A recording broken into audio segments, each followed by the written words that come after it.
Coach Josh here. So if you've been following what I've been posting up lately, a lot of it has been how important it is getting into proper positioning and how taking control of our movements is going to be more important long-term in getting out of pain and making sure that all the exercise that we do is going to have the proper benefits, better than, say, our mobility drills or some corrective exercise, because that's the part that really matters.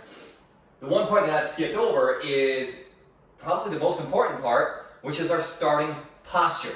Now, I'm sure we've all heard that posture is super important, and to have better posture, sit up straight, all of these things.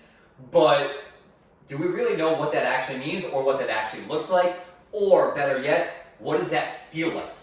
All right, so what I'm gonna do is I'm gonna give you guys a really simple cue or a comparison between the two postures that we tend to see that I learned from a trainer, gym owner up in New York City, Mark Fisher. But before we get to there, I want to explain what the proper positioning or the proper posture that we want is.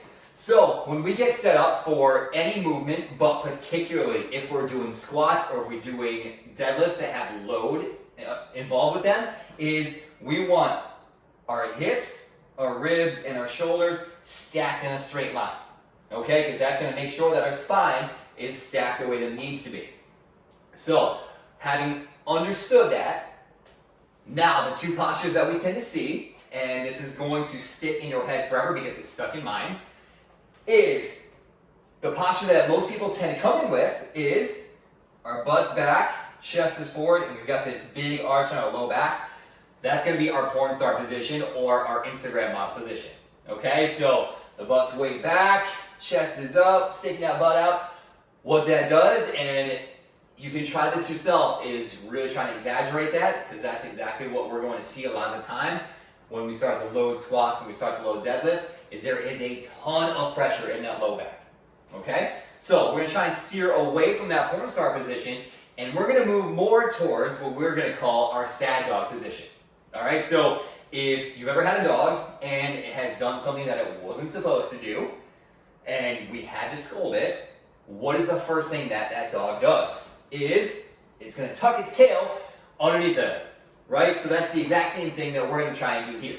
Okay, so we're going to tuck our tailbone underneath of us. That gets our butt activated. Now from there, abs get nice and tight, so we're going to brace like we're going to get punched in the stomach, and now that's automatically going to put our hips in a better position, which puts our ribs and our shoulders in a better position.